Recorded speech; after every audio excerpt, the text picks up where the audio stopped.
Hello and welcome to True Crime Talk. I'm Kathleen, and in this video, I'm going to be talking about missing Stephen Clark. Stephen Clark is the man who went missing way back in 1992 on December 28th when he was 23 years old from England. He went missing in England, apparently from a public restroom. So I've heard about this case over the years, but I don't know all the details of it. So I wanted to look into it to see exactly, what happened in this case. And also I wanted to know, like, did he really go missing from the restroom? Did he ever actually make it to the restroom? Or was the witness lying, and the witness being his mother? Were there other witnesses besides his mother? And a lot has happened in this case in the past few years in regards to his parents were arrested or questioned by the police. So I wanted to look into that to see what all is going on with this case. This article is from the Daily Mail from back in 2020, September of 2020. And so this is going back in time 5 years. It says murder detectives believe 23-year-old Stephen Clark was last seen walking home after his elderly parents say he vanished from public toilets in 1992. Stephen Clark, 23, vanished in 1992 after using a public toilet in Saltburn, Cleveland. A witness has come forward to say she saw Stephen walking back home.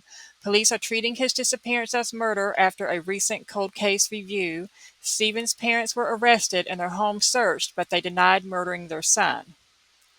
So apparently they reopened this case or reinvestigated this case because a witness apparently came forward and said that she saw him walking back home. Apparently, after he went to the restroom, then he walked back home alone. So the article says detectives investigating the death of a 23-year-old man in 1992 believe he was last seen walking home. Stephen Clark vanished in 92, and although his body was never found, police have been treating his disappearance as murder following a recent cold case review.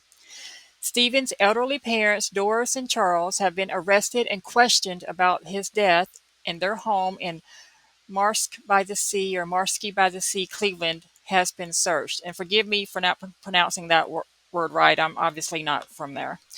Doris and Charles have since been released on bail by police. And that's a picture of Stephen Clark, and his body has never been found. And detectives investigating his death believe he was last seen walking home. So this was from back in 2020. This is what the police were saying in 2020. Okay, these are his parents. And it says Stephen's elderly parents, Doris and Charles, pictured, have been arrested and questioned about his death, and their home in Marski by the Sea, Cleveland, has been searched. In 1992, the missing persons report said that Stephen was on a family walk on December 28th when he used a public toilet in Saltburn at around 3 p.m. His mother also used the toilet and waited for him to come out before returning home when he did not appear again. A witness has come forward since the recent police appeals to say he believed she saw Stephen Clark, who walked with a pronounced limp in Marski that afternoon. Detective Chief Inspector Sean Page believed he was on his way to his home address when he was seen, and that he was alive between 3 and 4 p.m. and in Marski. Okay, this is a picture of their home. It says a police tent was erected in the back garden of Stephen Clark's parents' home as officers continued to investigate his suspected murder. So back in 2020, they believed that he was murdered, that it wasn't, that he had just chose to go missing or that he had harmed himself. They believed it was murder. And this is the area where he lived and where he apparently went missing from. It says Stephen Clark and his mother left their home in Marski by the Sea on 28 December 1992 and walked to Saltburn by the Sea. This is their home. And then Stephen disappeared after visiting the toilet on Saltburn Pier at 3 p.m. And this says a new witness places Mr. Clark in Marski High Street in the late afternoon. So apparently some witness came forward back in 2020 and said that she had saw him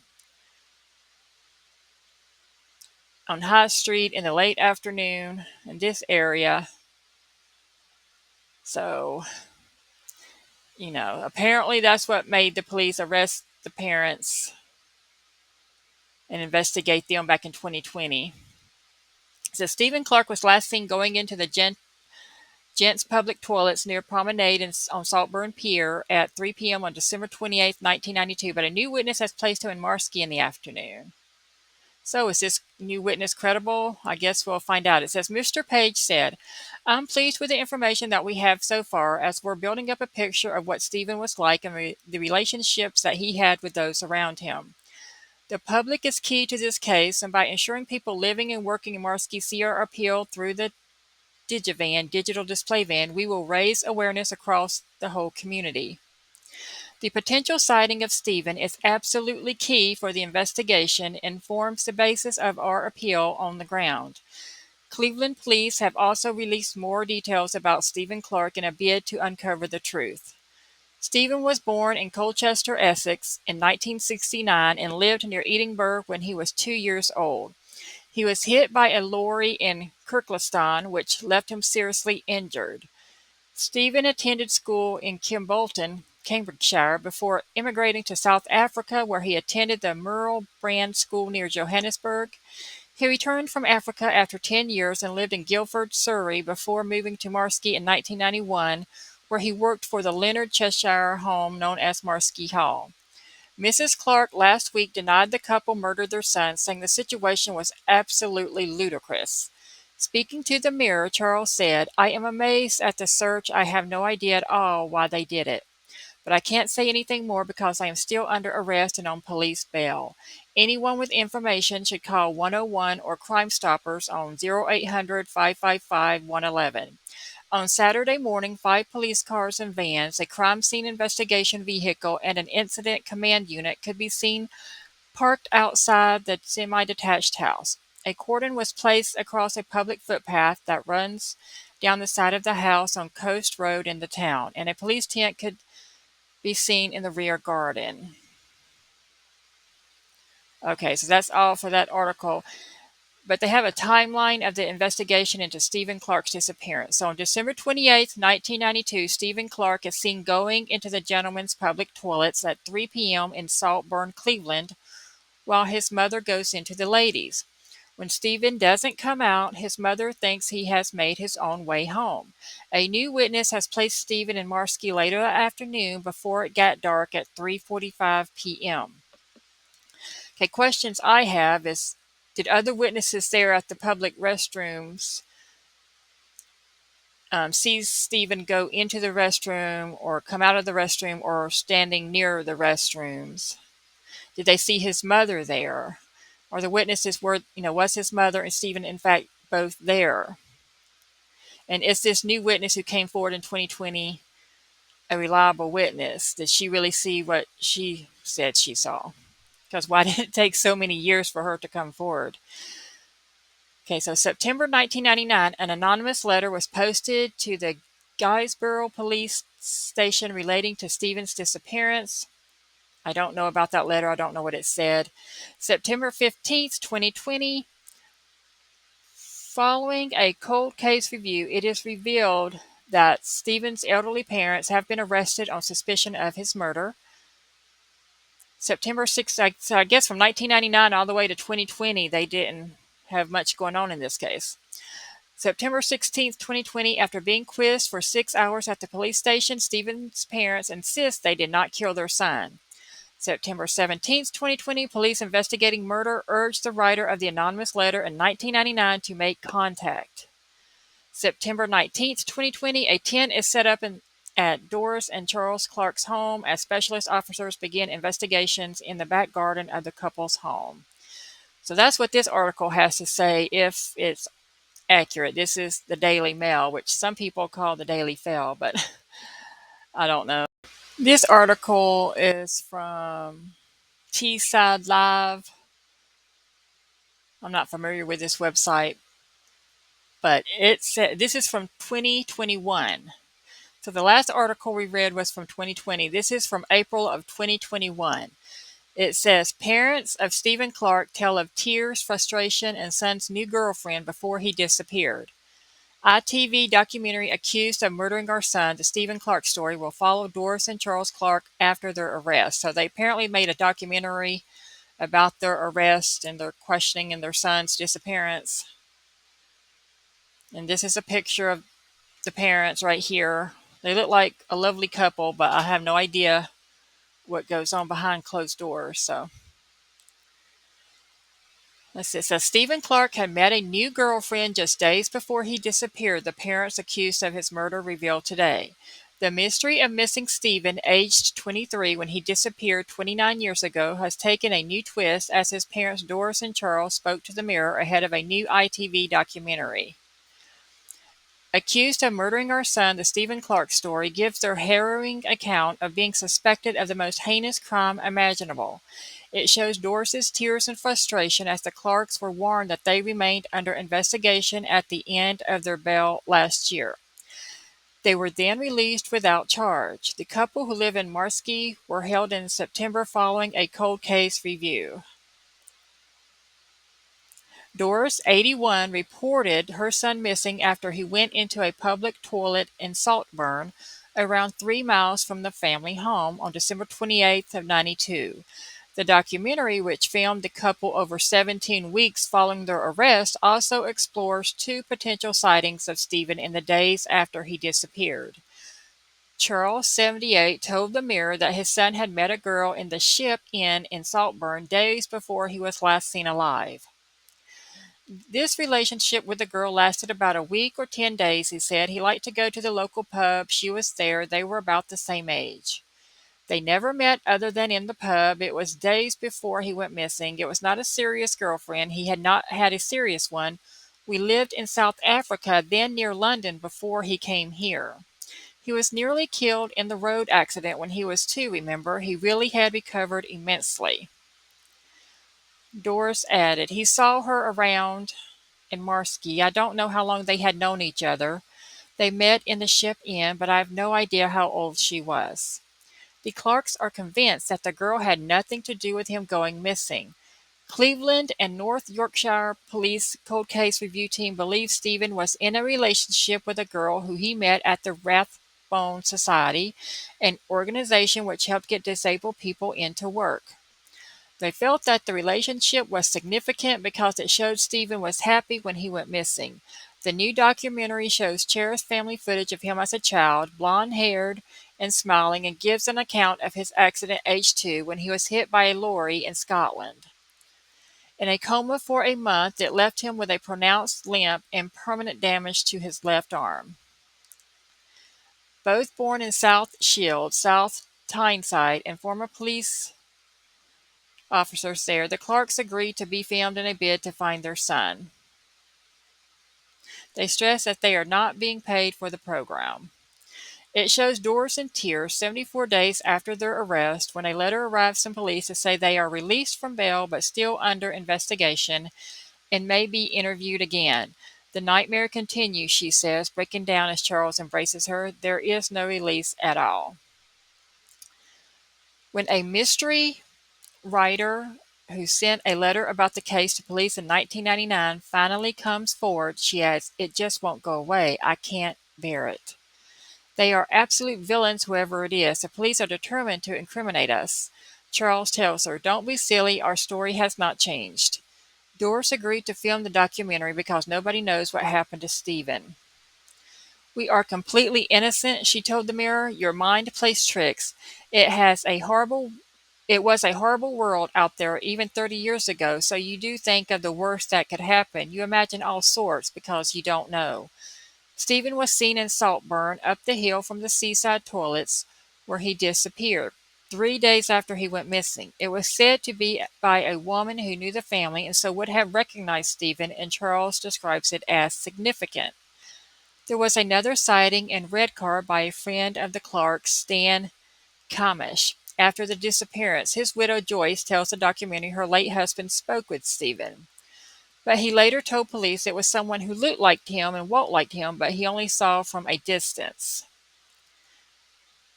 Another witness came forward after the cold case review last year, saying she had seen Stephen close to his home around 3 p.m. on the day he disappeared.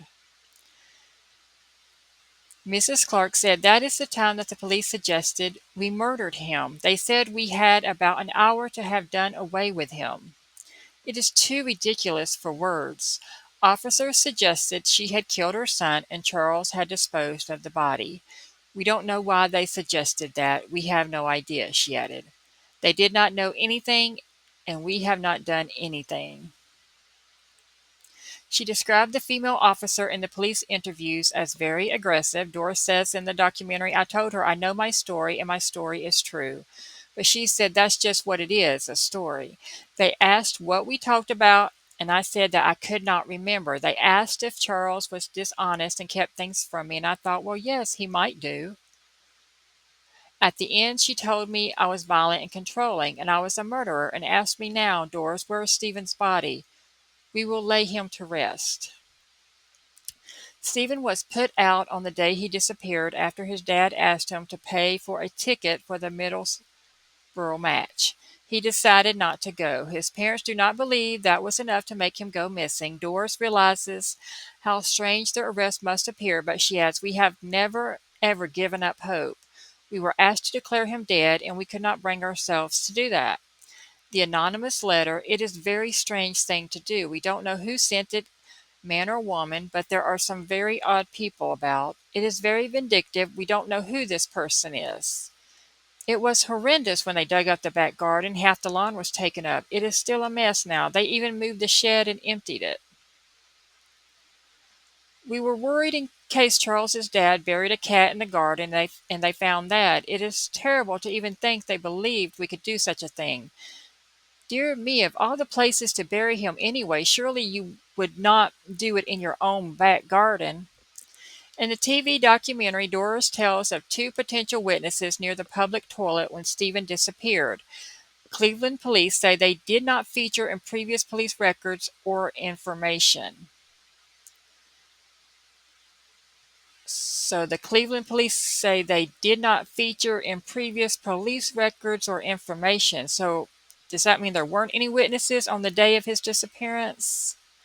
A spokeswoman added, no one has come forward to the new investigation team to say that they saw Stephen on December 28th, 1992, walking to Saltburn near the toilets or on the promenade. So I'm going to stop right there. See, I always thought that there were witnesses around the toilets who saw Stephen and his mother. But if there were no witnesses there, that is very suspicious. I mean, it doesn't mean what she said wasn't true or that nobody noticed or nobody came forward. But it just means maybe she was lying. And why would she be lying if she was indeed lying? There are also no sightings from eyewitnesses in 1992 of Stephen on the walk, near the toilets, or on the lower promenade. We continue to appeal for people to come forward if they saw Stephen that day. So they're in a public area and there were other people around, but nobody came forward on that day or around the time that this happened to be a witness. So it takes years and years later for witnesses to come forward. That is very suspicious. It makes me think that maybe Stephen was not where his mother and parents said he was that day. That is odd to me. But it doesn't prove anything. Well, let's look at these pictures. This is from 2021, April of 2021, where they specialist police team search Saltburn Bank and Stephen Clark murder probe. So they actually went looking back into the area in 2021 where he went missing or supposedly went missing and did some more looking around, investigating. It says a specialist search team hunting for clues over the disappearance of Stephen Clark are continuing searches on Saltburn Bank. Mr. Clark was 23 when he vanished almost 3 decades ago in 1992. Officers are this week combing through undergrowth in Saltburn in the search for fresh evidence. The operation has seen twigs and debris removed from the bank as the search for answers continues. The disappearance of Mr. Clark from Marski is being, and I hope I'm pronouncing that right, Marski, is being treated by police as a murder investigation. Cleveland police said officers will be in the area over the next few days looking through undergrowth from the bottom of the Valley Gardens to the top of a walkway near to the Spa Hotel, which is on a steep edge of the bank. These are the pictures. So that area, you would think, assuming the areas was similar in 92 to the way it was in 2021, that, it's possible that, if he was walking, he could have fell down and injured himself, knocked himself unconscious, and died. And for whatever reason, nobody saw him or found his body back then. He, they're near water. He could have fallen in water or purposely jumped into water if he wanted to harm himself. So, I mean, it is possible for somebody to have an accident or to suddenly decide that they don't, for whatever reason, don't want to live anymore and do harm to themselves. I mean, for some reason, he was walking on a steep area and he was, a bit disabled, a bit handicapped. I believe his left arm, and he had a limp. He could fall down easier maybe than other people could, and, knocked himself unconscious and died, or, you know, killed himself by getting, breaking his skull. So, but you would have thought, like back then, and I hope they did, that back then they would have looked and searched the area where his mother said he was last seen. Hopefully, back then they searched it because that would have been the time to find evidence of what happened to him rather than 30 years later. But since this case hasn't been solved, it doesn't hurt to go back and look for more evidence.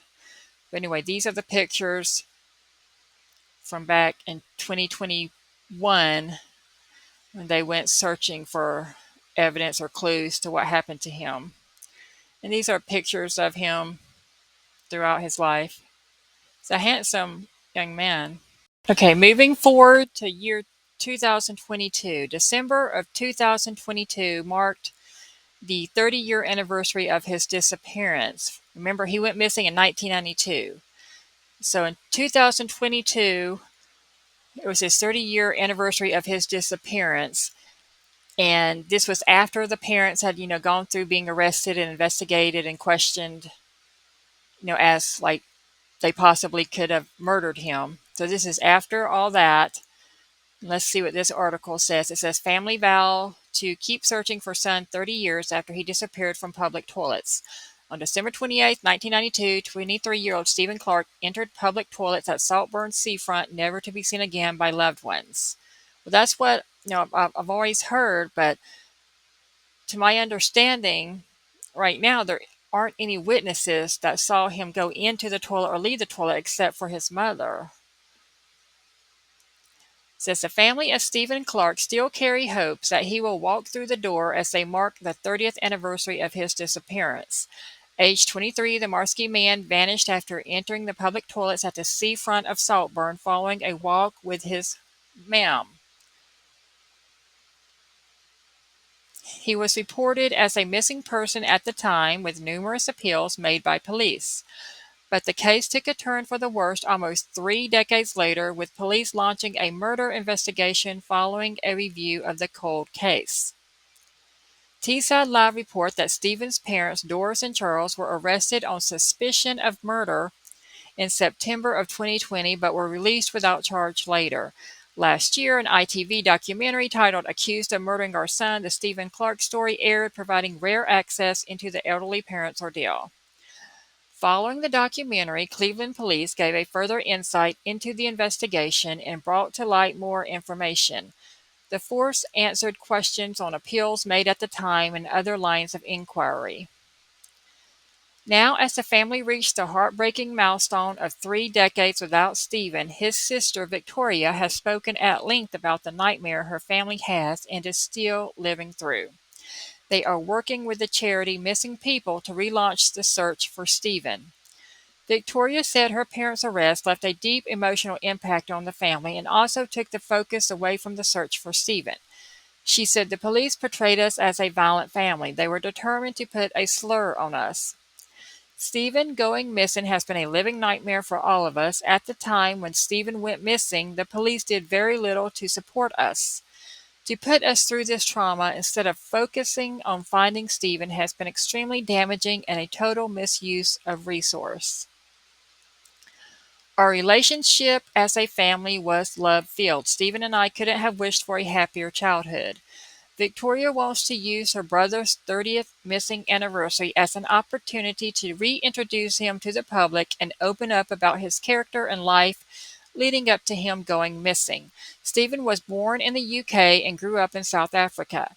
Stephen had been left disabled as a child after being knocked down in a collision, leaving him with a severely damaged left arm, a damaged leg, and pronounced limp.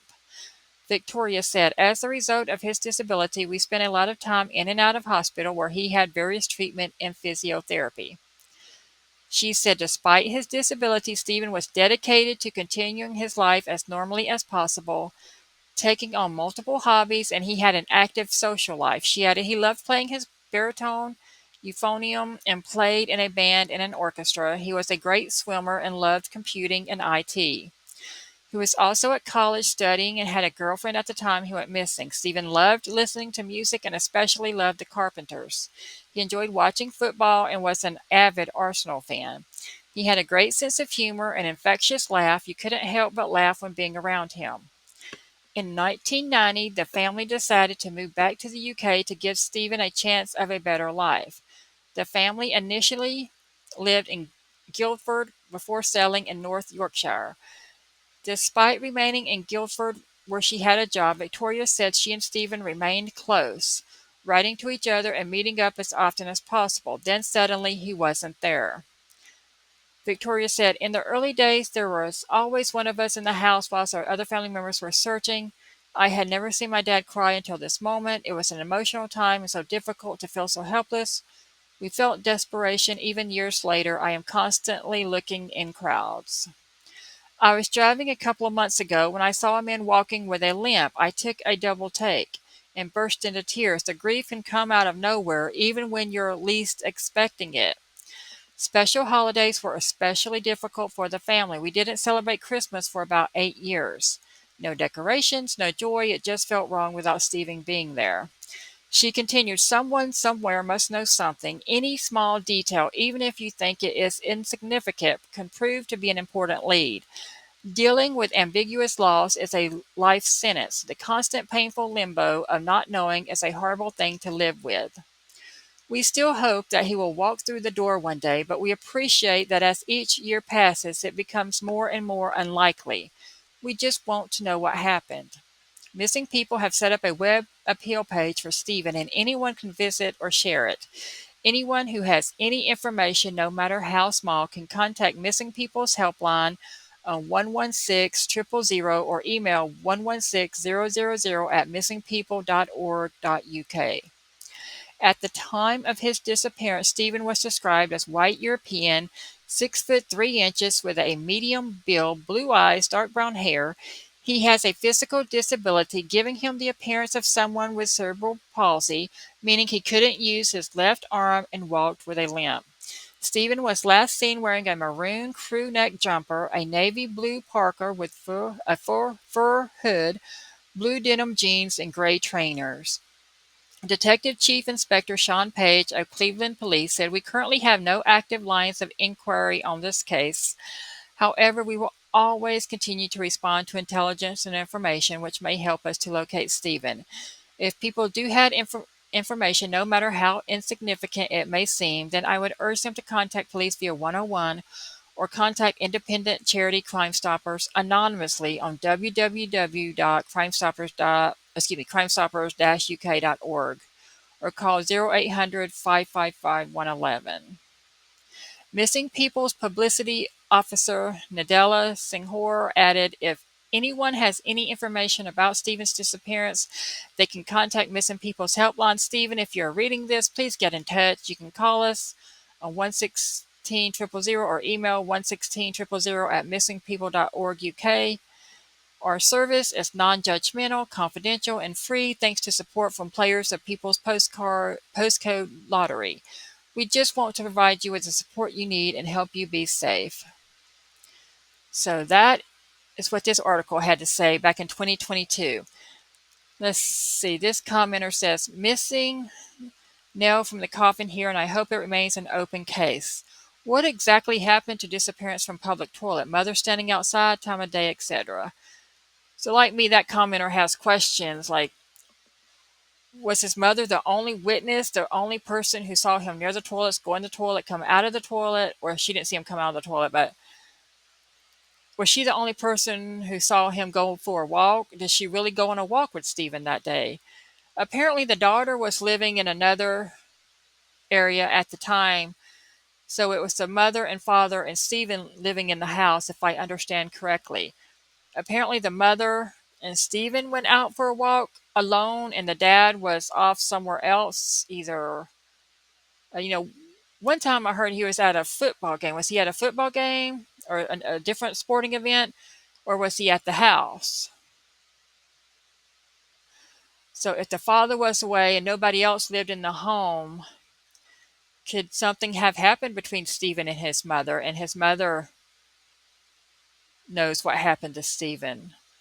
Or could both parents know what happened to Stephen? Apparently, if they do, there wasn't enough evidence to prove anything because they were released and, never like charged or sent to trial for his disappearance. So is there was Stephen go missing by accident or on purpose by himself, or was a third party involved in his disappearance other than, his parents? Did he meet up with somebody and they lured him somewhere for something or told him, come with me, or and then something happened? Stephen's disappearance reminds me of that case from Wisconsin. Oh, I can't think of his name right now.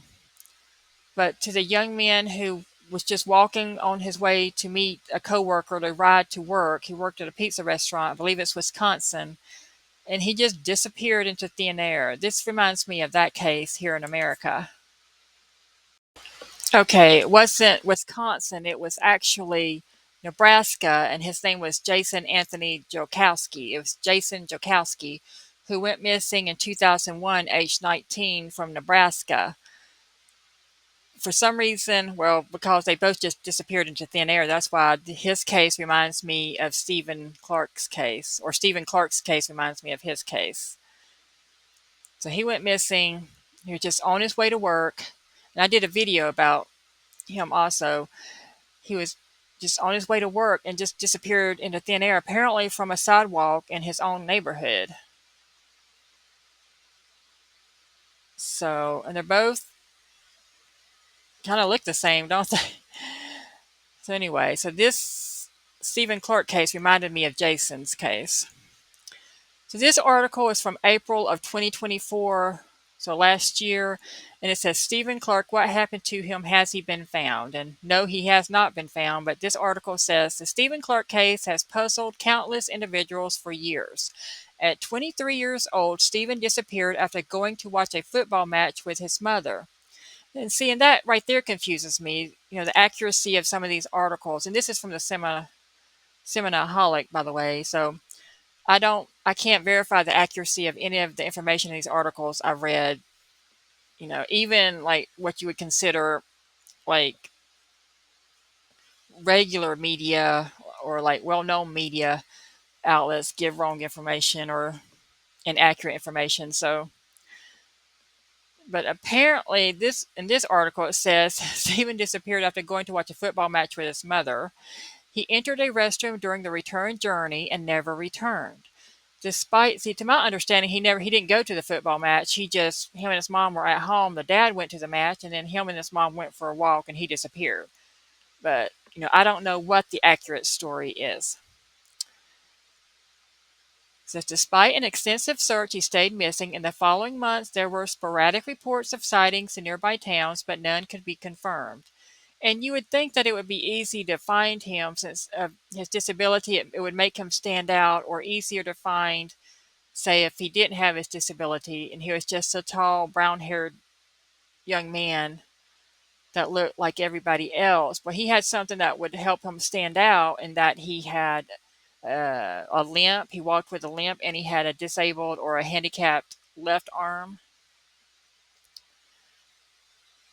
Crime Junkies podcast episode titled Missing Stephen Clark chronicles the lack of progress in the case over the years. When a breakthrough finally occurred, it proved as bewildering as Stephen's initial disappearance. In 1969, Charles and Doris Clark experienced a remarkable period in their lives while residing in England when they welcomed their son, Stephen Clark. Just 14 months later, their family expanded further with the birth of their daughter, Victoria. However, challenges arose for the couple when Stephen, at the age of 2, was involved in a car accident that left him severely injured. He endured 6 weeks in a coma, and upon awakening, he faced limited mobility. Initially, doctors expressed doubts about his ability to speak, but over time Stephen defied expectations and recovered, albeit with a limp and no sensation in his left arm. The family relocated to South Africa in pursuit of better financial opportunities, but returned to the United Kingdom in 1990, settling first in Guildford, Surrey, and later in Marski. However, the frequent moves, coupled with societal desensitization towards individuals with disabilities, presented challenges for Stephen as he struggled to readjust his life. He faced bullying at school, but found solace and protection in his sister, who became his staunch defender. See, so this article talks about, hardships he faced due to his disability and being different, and his family moving. But other articles, or when they interviewed his sister, she seems like everything was fine. He had a girlfriend. He had a good social life and all that. But then other articles say it wasn't all all that he had a lot of issues. So you know or maybe both are true. He had challenges, obviously, but his life was pretty good at some points. Eventually, Stephen began to establish roots within the community. He joined an online platform where he met new people, including a girl whose parents he later visited. It was a positive development noted by Stephen's family. On December 28, 1992, Stephen and his parents opted to attend a Middlesbrough match in Saltburn. The setting was picturesque, with a beach on one side and towering cliffs on the other. And that's another thing. There were cliffs nearby the water. Did he accidentally or on purpose go into the water? Is one thing that could have happened. On the return journey, Stephen and his mother chose to walk back to Saltburn, a mere couple of miles. However, as they parted ways briefly to use separate restrooms, Stephen's mother emerged from the women's facility to find her son nowhere in sight. As time elapsed without any sign of Stephen, her concern deepened. Upon returning home and finding no trace of him there either, she raised the alarm, prompting the filing of a missing person report and the commencement of an investigation. Initially, the police focused their search efforts near the vicinity where Stephen had vanished. However, as days passed without any leads, the search area expanded. Given Stephen's limited mobility, it seemed improbable that he would venture into challenging terrain such as the cliffs or fall into the sea, which was distant from the cliffs. All indications pointed towards two possibilities: either Stephen left of his own accord or he fell victim to foul play. The former theory appeared unlikely, as Stephen's glasses, passport, and other daily essentials remained untouched at home. This is a missing persons poster at the time he went missing. It says missing from home, Stephen Charles Clark, 23 years, 6 foot, proportionate build, fair complexion, blue eyes, short dark brown hair, disabled left arm, walks with a slight limp, has been missing since December 28th of 92, last seen wearing above clothing. So this apparently is what he was wearing on the day he went missing, if that information is accurate, because I imagine they got the information from his mother. If you have seen him or know of his whereabouts, please contact Cleveland Police or on Middlesbrough 326-326 or any police officer. And also it says walks with a slight limp. So apparently his limp wasn't that pronounced, if this flyer is accurate. So maybe his limp wasn't that noticeable So maybe he would be harder to spot if he was out in a crowd, out and about. And, if he had long sleeves on, had his hand in his pocket like he does here, people may not notice that he had a disabled left arm. So he may not stand out as much as one would think if his limp was just a slight limp. Somebody could think, oh, he's got a sore foot or something, or he just walks a little bit different, but maybe his limp wasn't that noticeable to others. Like if I had seen him walking down the street in this outfit with his hands in his pockets, would I have noticed a limp? Would I have noticed anything different about him? Any handicapped of his left arm or noticeable difference in the way he walked? Maybe not. I don't know. I've never seen a video of him yet, so I don't know. As news of Stephen's disappearance spread, the police began interviewing individuals close to him. One family friend claimed to have spotted him a few days after he went missing in a nearby town, albeit amidst heavy rain, making visibility poor. Well, did they know he was missing at the time? Wouldn't they try to make contact with him? Or was this before they, for whatever reason, they didn't know that he had went missing? Was it not on the news yet or anything? Another couple alleged they saw him walking behind an elderly man with bald and graying hair, but Stephen didn't acknowledge them. That doesn't sound like a credible sighting, but who knows? While there were no apparent signs of distress, witnesses noted Stephen seemed preoccupied and disinterested, looking downward. However, upon delving deeper into these sightings, police were unable to verify the details, leading these leads to grow cold. So these might be bad sightings.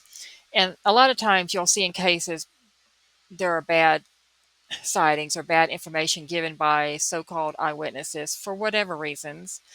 They're just mistaken about what they saw. They're attention seekers. They just say they saw something when they didn't for attention, or people want to help, and so they really think they want to believe who they saw was Stephen, but it maybe wasn't. This happens a lot in cases I've noticed. I've researched over the years where people, you know, will swear up and down they saw somebody somewhere, and it turns out not to be true. When the case is finally solved and they know for sure what happened, that these witnesses' accounts just don't make any sense. But I don't know if these witnesses in this case are wrong, but it sounds like they were. For years, the family endured an agonizing wait for any news of Stephen, their hearts heavy with the absence of his presence.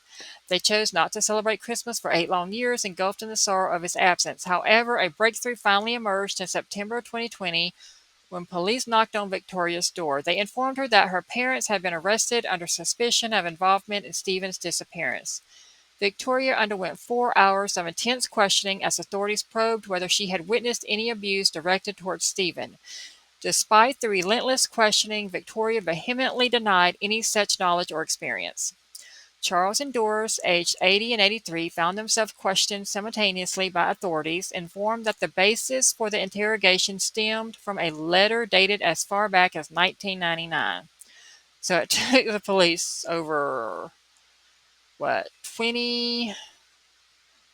Let's see, went missing in 99, and the police arrested them and interrogated them in 2020.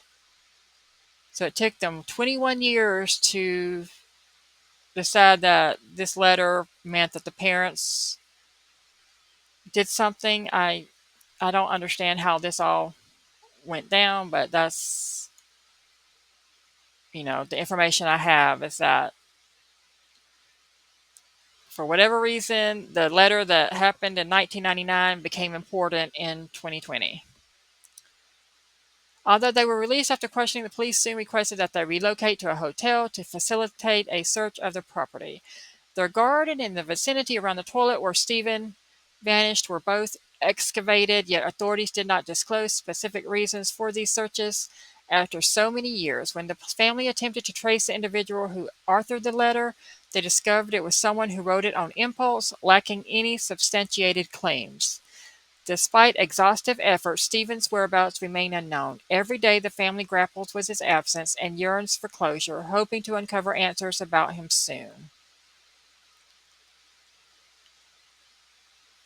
So this is from the Cinemaholic in April of 2024, and apparently they have a podcast that you can go and listen to get more information. There's also another article down here. It says Jeremy Burt. What happened to him? Was he found? Oh no, that's about Jeremy Burt, obviously. Okay, so as of 2024, Stephen Clark has not been found and nobody has been arrested for his disappearance or murder. But for some reason, 2020, the police thought that he was murdered and they thought his parents were involved in it one way or the other. This is actually a Q&A webpage for the police station that is investigating the Stephen Clark case. So apparently the public had a lot of questions for the police, or the police, maybe they do this in all high profile cases. They put up a question and answer. I don't know. I live in the USA. I have no idea if this is just normal procedure for the police in England, but they have a Q&A page I found. So I wanted to see what questions they answered, and maybe it'll give me some more information. It says, who is investigating the disappearance of Stephen Clark? The new investigation is being led by the Cleveland and North Yorkshire Cold Case Unit, which is a joint unit between two police forces, Cleveland Police and North Yorkshire Police. The investigation was launched after a review of the case. A team of specialist detectives have been working on the inquiry for a number of years and continue to work to find Stephen. And I don't know the date of when this question and answer page was posted, but I assume it's sometime between 2020 and now. Was anything done at the time to find Stephen? Many local people will remember the appeals when Stephen first went missing in 1992, and police have carried out inquiries on the case between that time and the present day. Did you have any involvement in the ITV documentary? We have declined to give an on-camera interview to the documentary makers when asked, and have not had the opportunity to see the documentary prior to it airing. We did not put the names of the people arrested into the public domain. We have responded to some of the questions asked by the documentary team over the last few months. As in any police investigation, all information is not disclosed so as to maintain the integrity of the investigation. Viewers should be aware that the documentary team have not had access to our investigation files. We are still actively investigating Stephen's disappearance, so this would not be appropriate. Well, it's been over 30 years, though, so maybe it really doesn't matter at this point if the media has all the information that they have. The documentary seems to show your officer speaking to them on camera. Any interviews with detectives from the cold case unit which may appear in the documentary is archived footage. This may have been taken from previous interviews given to other people, such as the local media, when appealing for information on specific lines of inquiry. When the senior investigating officer and deputy senior investigating officer visited an address to explain that the two people arrested were being released with no further action, this was recorded without their knowledge. We believe it may be in the final edit of the documentary. We have asked the documentary makers to appeal for information on Stephen's case during the program. Question. The two people who were arrested have spoken about what they say was their experience. What do you say about that? As in any arrest, detainees were dealt with sensitively and ethically and afforded their legal rights. The detention is conducted in accordance with PACE. What can you tell us about the sightings of Stephen after Monday, 28th December, that were provided at the time? This is what I want to know. Let's see what they say. Glenside Terrace and Saltburn by the Sea. Police received a report of a potential sighting from a woman who said she saw Stephen on Thursday, 14th January 1993 at 5 p.m. when she was looking outside her living room window. She reports that he was across the road and walking towards Glenside Terrace in Saltburn. She said she knew Stephen because her relative worked at a bowling club, and she knew that both Stephen and a family member were members of the club. She also knew that Stephen was missing as she saw the report in the media. The woman reports that Stephen was with another person, a man aged around 50 to 60 years old.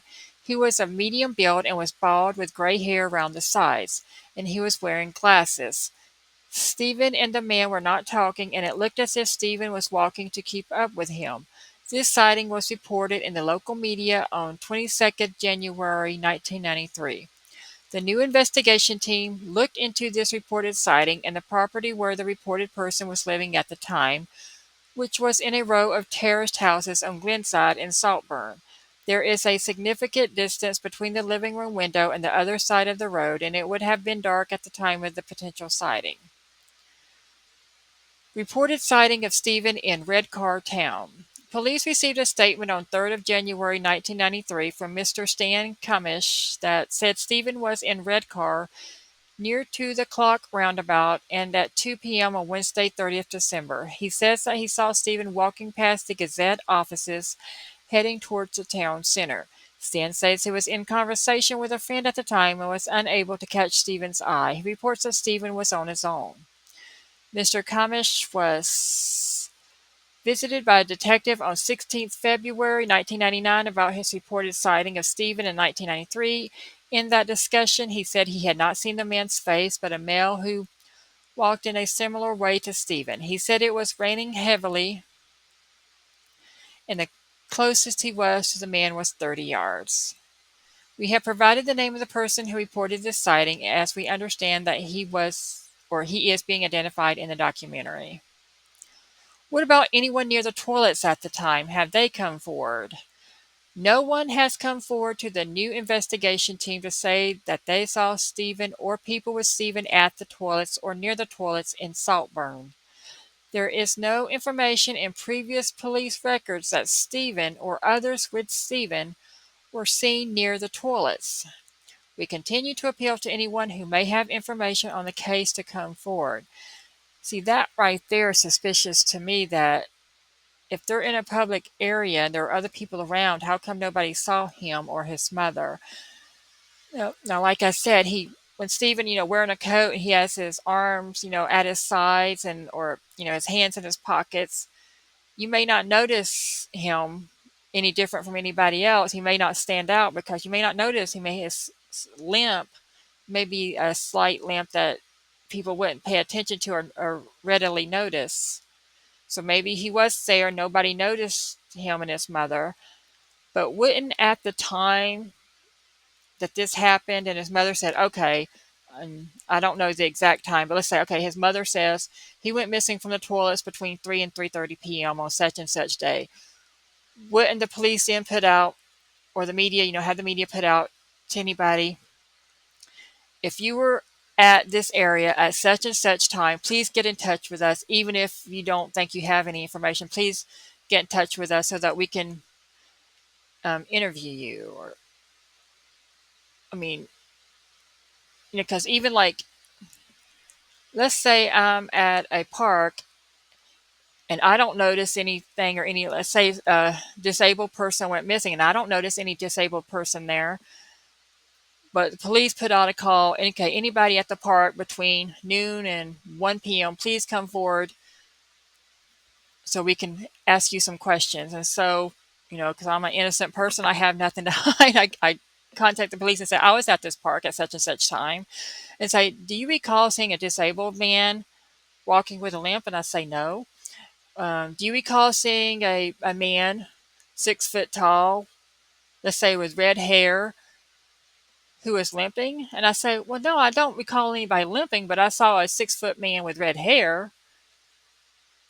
Something like wouldn't, if he would actually been there like his mom said, wouldn't somebody had seen something? Wouldn't the police have sought that information at the time? So did the police fail in doing a good investigation at the time he went missing? Or did his mother lie and cause the police to go in a wrong direction?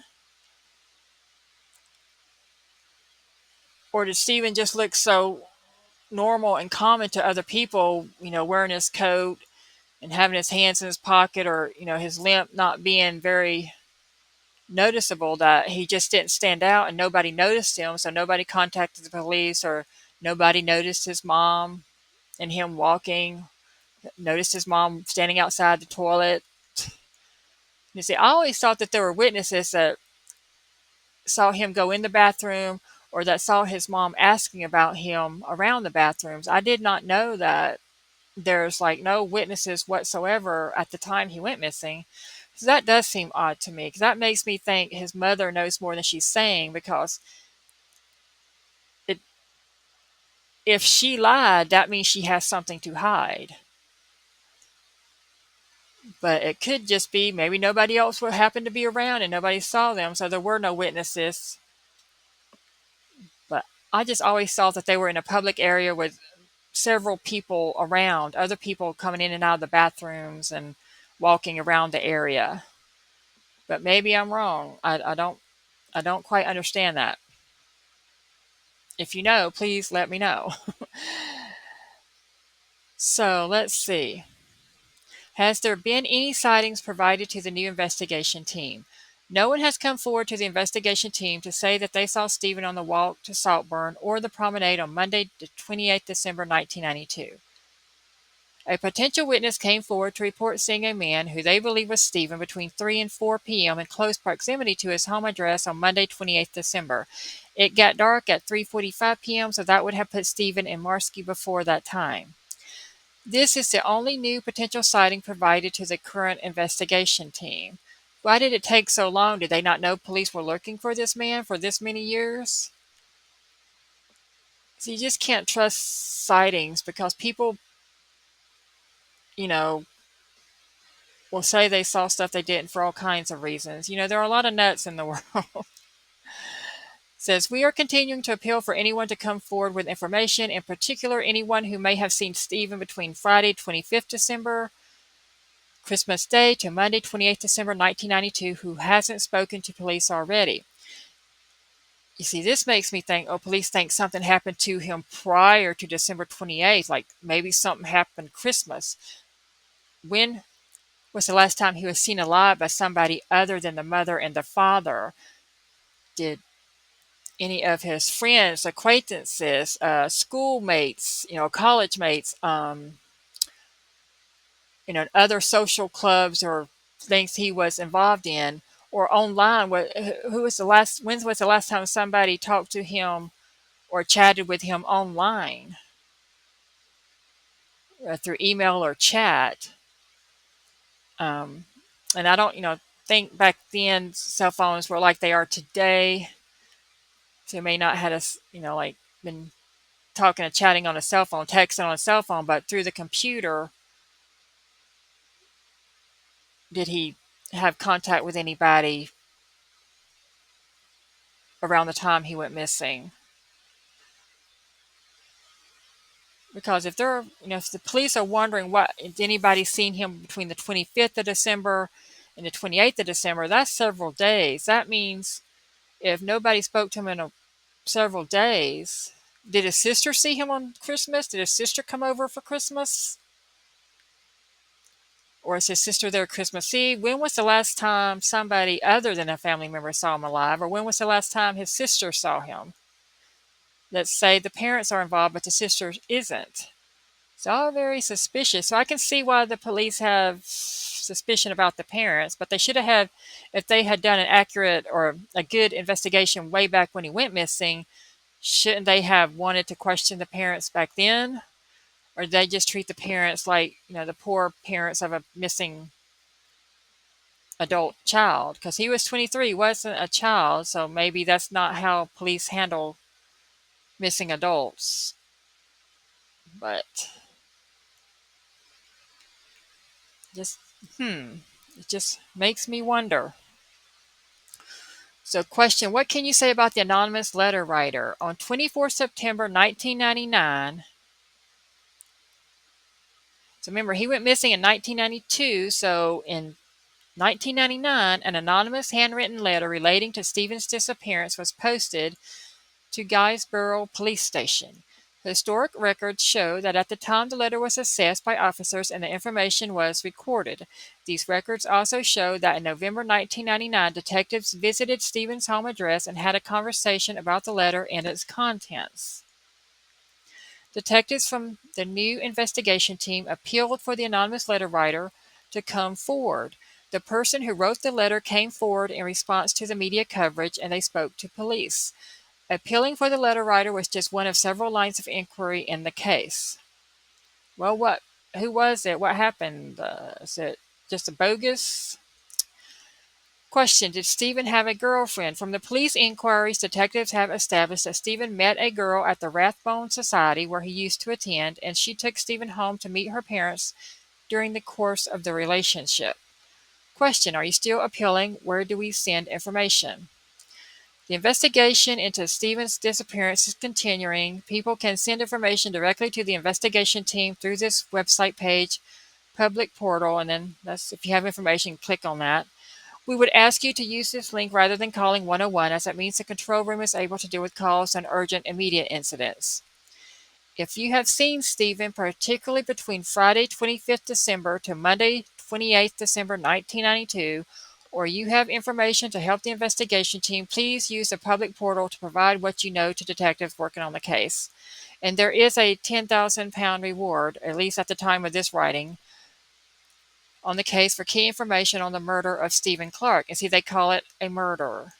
So Stephen Clark isn't just missing, he has been murdered, and apparently police know that or think that, but they have. So maybe his parents did do something.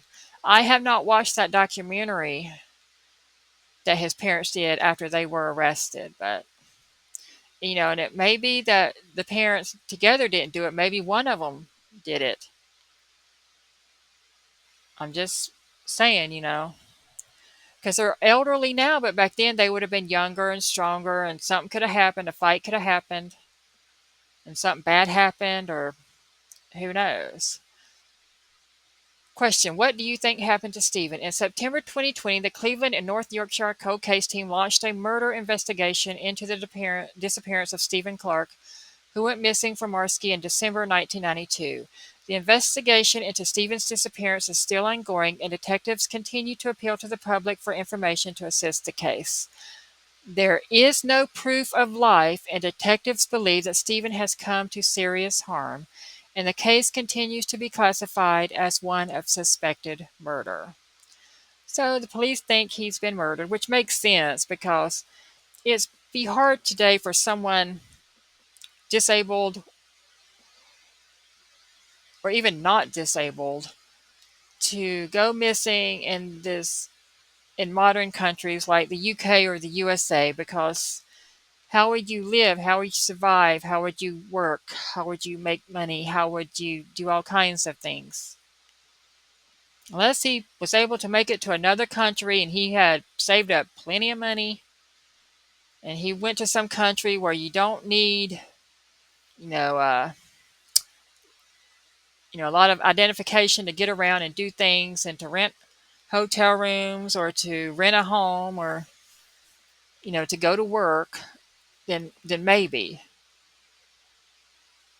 But I think this case has gotten enough publicity around the world that if he was out there somewhere, he would have been found. And that in 1992, if he had, moved from his country to another country, that there would have been some kind of record of it. Even back then, maybe I don't know. So I think it's unlikely that he just left to start a new life all of a sudden and didn't tell nobody. So I agree with the police that harm probably most likely came to him. And I guess they know it wasn't any kind of an accident because they would have found his body if he had some kind of unfortunate accident and fell and hit his head, that his body would have been found. But, sometimes bodies can lay out places and not be seen or found for years and years and years and years. But apparently in the area where he went missing, if he had died of natural causes or died from an accident or harmed himself, his body would have been found. So if you know anything at all, please get in touch with the police. I always thought that there were witnesses that saw Stephen and his mom walking around or that saw Stephen at the restroom. I did not know that they didn't have any witnesses to that. So that makes me think, well, gee, maybe his mom did lie or have something to do with his disappearance.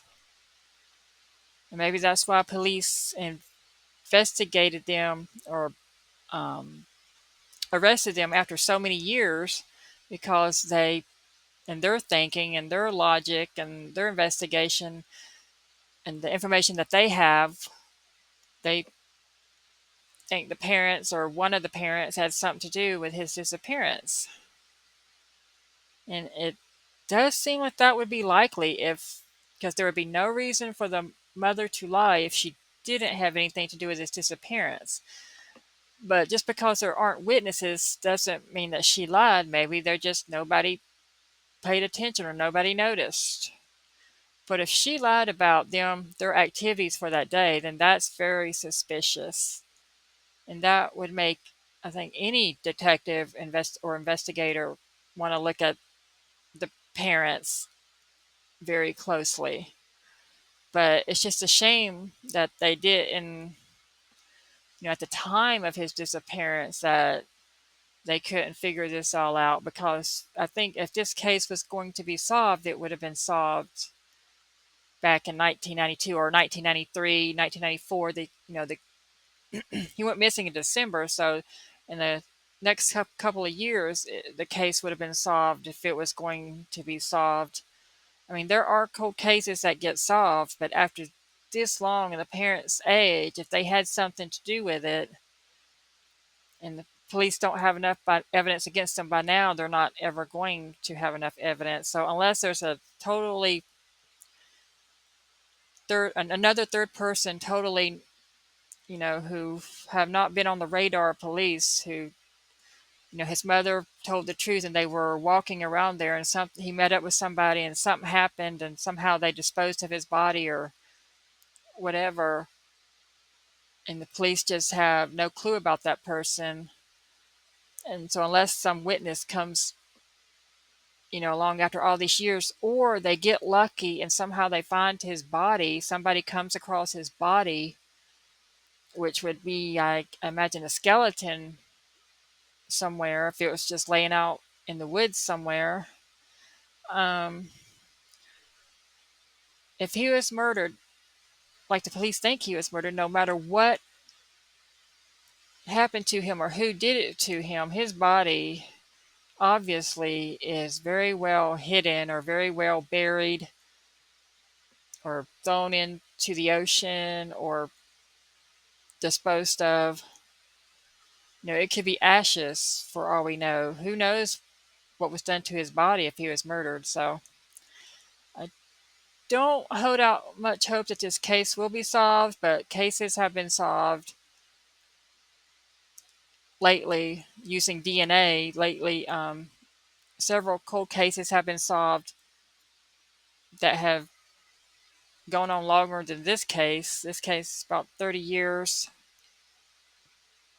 or like 33 years now. There have been cases, 50-year-old cases that with DNA technology and stuff here in America that police have been solving. So maybe it's possible, but they would need a witness to come forward, a real witness who actually had something to do with his disappearance or is closely related to somebody who knows what happened to Stephen.